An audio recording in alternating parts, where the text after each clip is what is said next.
Shalom Bapak Ibu, saudara sekalian, kita berjumpa kembali dalam acara Menerima hari ini. Tentu saya harapkan Bapak Ibu, saudara-saudara sekalian semuanya berada di dalam keadaan sehat walafiat, tetap bersemangat untuk menyelidiki firman Tuhan.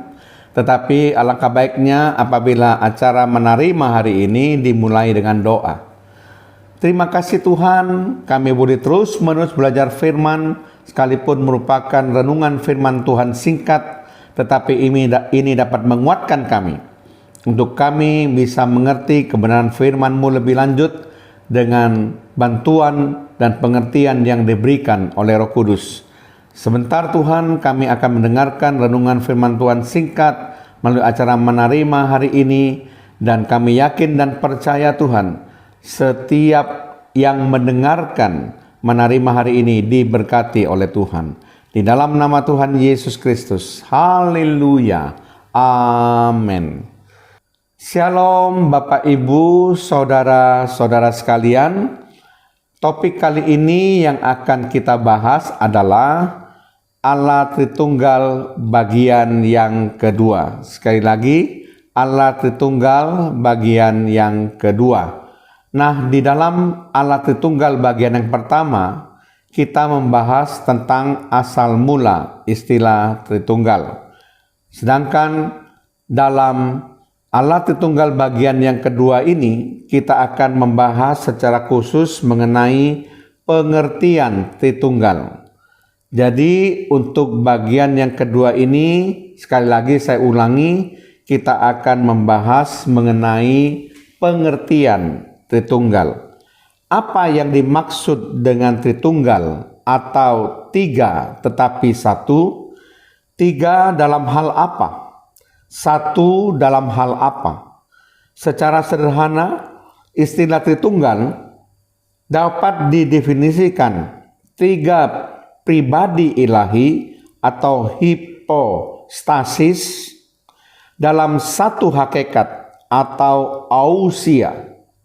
Sekali lagi, istilah Tritunggal dapat didefinisikan tiga pribadi ilahi atau hipostasis dalam satu hakikat atau ousia. Menurut Robert Latham dalam bukunya The Holy Trinity in Scripture, History, Theology, and Worship, ada penjelasan yang lebih baku dirumuskan dalam pengakuan iman Konstantinopel sebagai berikut.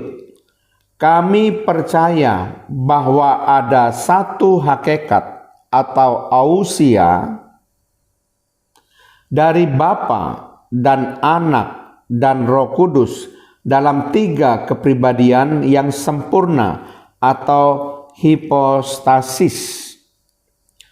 Penekanan pada rumusan ini sebenarnya lebih terletak pada kesatuan dan kesamaan hakikat atau homoousias yang dimiliki oleh ketiga pribadi dalam Tritunggal. Dapat dikatakan bahwa ousia dapat dipahami dengan kata tanya, what you are? Apa Anda? Dan kata hipostasis dimengerti dengan kata tanya, who you are? Siapa Anda? Contohnya, pertanyaan-pertanyaan ini yang diajukan kepada seorang bernama Clark. Apa Anda? Manusia. Menunjukkan hakikatnya. Siapa Anda? Clark atau nama. Ini menunjukkan diri pribadinya yang khas. Pertanyaan pertama mengacu kepada hakikat si Clark, yaitu manusia. Sedangkan pertanyaan kedua mengacu kepada pribadi yang bernama Clark yang membedakannya dengan pribadi-pribadi lain seperti Jeff atau Max. Dengan demikian, ketika kedua pertanyaan ini diajukan kepada Allah Tritunggal, maka hasilnya akan seperti ini. What you are? Allah yang Esa. Hu Yua, Bapa, Anak, dan Roh Kudus. Satu Allah dengan tiga pribadi. Sedangkan R. Sudarmo dalam bukunya Ikhtisar Dogmatika menjelaskan bahwa istilah homoousios memiliki pengertian serupa atau sama dalam hakikat atau sehakikat dari satu hakikat. Istilah ini merupakan istilah yang memuat gagasan yang berkaitan dengan kesamaan hakikat atau hakikat yang sama, homoousios, dari kealahan dan bukan hakikat yang mirip, homoiousios. Apakah yang dimaksud dengan hakikat? Ada dua istilah yang sering diperdebatkan artinya, yaitu substansi dan esensi. Substansi biasanya dipahami lebih ke arah keberadaan dari sesuatu yang tidak berpribadi, sedangkan esensi mengarah pada pribadi. Substansi lebih bersifat fisik atau materi, sedangkan esensi lebih bersifat spiritual. Terlepas dari apakah pembedaan seperti ini bisa diterima atau tidak, kita perlu menegaskan bahwa hakikat Allah pasti bukan berhubungan dengan materi. Allah adalah roh.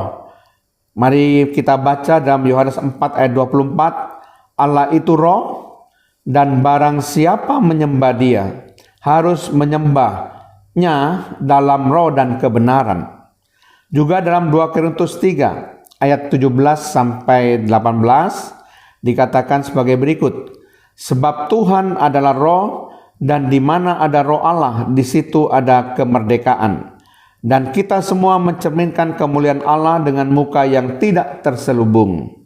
Dan karena kemuliaan itu datangnya dari Tuhan yang adalah roh, maka kita diubah menjadi serupa dengan gambarnya dalam kemuliaan yang semakin besar.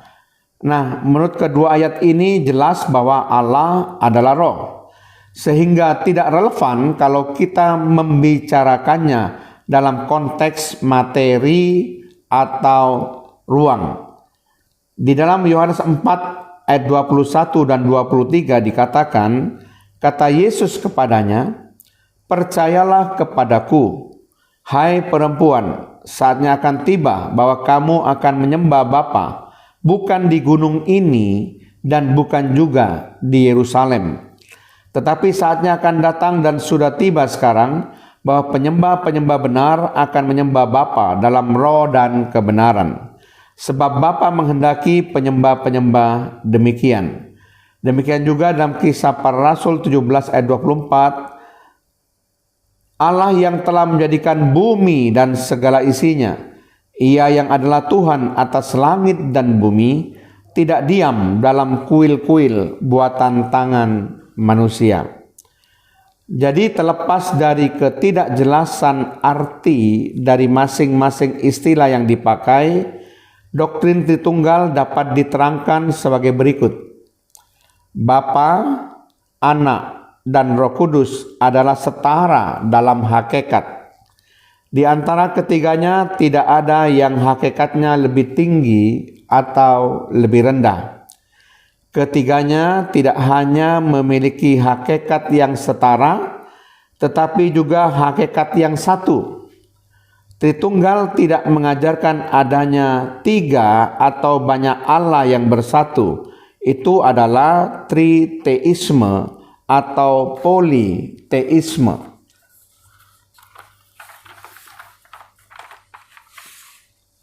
Bapa, Anak, dan Roh Kudus adalah pribadi yang berbeda. Hal ini terlihat dengan jelas pada waktu peristiwa baptisan Yesus di dalam Matius 3 ayat 16 sampai 17.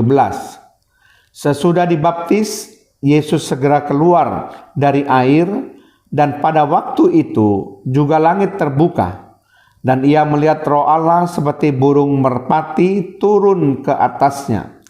Lalu terdengarlah suara dari sorga yang mengatakan, "Inilah anakku yang kukasihi, kepadanyalah aku berkenan." Nah, kalau kita melihat di sini, jelas sekali ada 3 pribadi yang berbeda, yaitu Yesus yang dibaptis, lalu Roh Allah seperti burung merpati, dan suara dari sorga. Nah, saudara sekalian, ada banyak juga teks-teks lain yang menunjukkan adanya komunikasi antara Bapa dan Anak misalnya. Dalam Yohanes 11 ayat 41 sampai 42, maka mereka mengangkat batu itu. Lalu Yesus menengadah ke atas dan berkata, "Bapa, aku mengucap syukur kepadamu, karena Engkau telah mendengarkan aku. Aku tahu bahwa Engkau selalu mendengarkan aku, tetapi oleh karena orang banyak yang berdiri di sini mengelilingi aku mengatakannya supaya mereka percaya bahwa Engkaulah yang telah mengutus aku." Ketiga pribadi dalam Tritunggal adalah satu Allah dan satu-satunya Allah yang benar. Walaupun dalam dunia ini banyak yang disebut atau dianggap Allah, tetapi bagi kita hanya ada satu Allah. Sebagaimana yang dijelaskan ada berbagai ayat Alkitab, misalnya saja kita ambil contoh di dalam Ulangan pasal yang ke-6 ayat yang ke-4, di situ dikatakan, "Dengarlah hai orang Israel, Tuhan itu Allah kita, Tuhan itu Esa." Demikian juga kalau kita perhatikan di dalam Keluaran pasal 20 ayat yang ketiga, "Jangan ada padamu Allah lain di hadapanku." Dalam 1 Korintus pasal yang ke-8 ayat yang ke-5, "Sebab sungguh pun ada apa yang disebut Allah, baik di sorga maupun di bumi, dan memang benar ada banyak Allah dan banyak Tuhan yang demikian." Galatia 4 ayat yang ke-8, "Dahulu ketika kamu tidak mengenal Allah, kamu memperhambakan diri kepada Allah-Allah yang pada hakikatnya bukan Allah." Nah, saudara sekalian, kalau kita sungguh-sungguh merenungkan, maka kita akan mengerti doktrin Tritunggal termasuk doktrin monoteisme yang percaya kepada Allah yang Maha Esa. Dan Allah yang Maha Esa itu mempunyai 3 pribadi, bukan satu. Pribadi pertama adalah Allah Bapa. Pribadi kedua adalah Allah Anak atau Yesus Kristus. Dan pribadi ketiga adalah Roh Kudus. 3 pribadi bukan berarti 3 Allah, dan satu Allah bukan berarti satu pribadi. 3 pribadi itu mempunyai satu esensi atau satu sifat dasar yang sama, di mana dalam kata Yunaninya disebut ousia dan dalam bahasa Inggrisnya disebut substance atau substansi, yaitu Allah. Jadi 3 pribadi itu adalah Allah esensinya. Allah Bapa adalah Allah, Allah Anak adalah Allah, dan Roh Kudus adalah Allah. Namun ketiganya mempunyai satu ousia, yaitu esensi Allah. Jadi Bapak Ibu saudara sekalian, kalau kita betul-betul merenungkan apa yang sudah kita bahas, memang doktrin Allah Tritunggal sulit dipelajari karena melampaui rasio manusia yang disebut sebagai supra-rasional atau trans-rasional.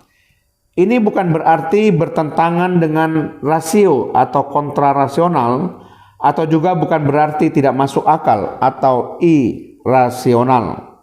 Kontrarasional berarti tidak logis, berlawanan dengan jalan pikiran, dan segala prinsip untuk mendatangkan konklusi yang logis. Tetapi kita sudah mengerti bahwa doktrin Allah Tritunggal merupakan suatu fakta yang melampaui rasio, atau yang kita kenal tadi dengan sebutan suprarasional atau transrasional.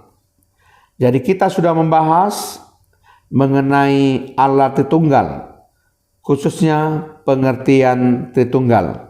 Saya harapkan kita semua dapat lebih mengerti, paling tidak maju selangkah dalam pengertian kita mengenai Allah Tritunggal. Amin. Terima kasih Tuhan kalau hamba-Mu pada topik kali ini Allah Tritunggal bagian kedua sudah membahas mengenai pengertian Tritunggal, sehingga makin memperjelas kami untuk kami lebih mengerti lagi Tuhan mengenai doktrin Allah Tritunggal. Terima kasih Tuhan, dalam nama Tuhan Yesus Kristus. Haleluya. Amin.